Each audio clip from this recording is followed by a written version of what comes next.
This is a pawpaw tree.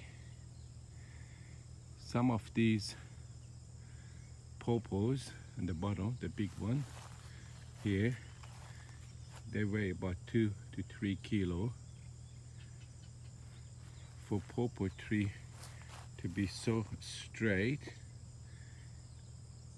all this weight has to be divided in equal part so it doesn't bend into one side.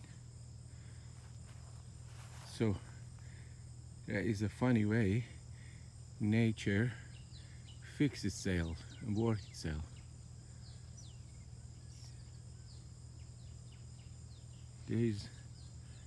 God didn't come and fix this tree, the nature did. Nature make us what we are. Okay, that's amazing. If they're a little bit imbalanced, it gets crooked like that one day, like us. Love you.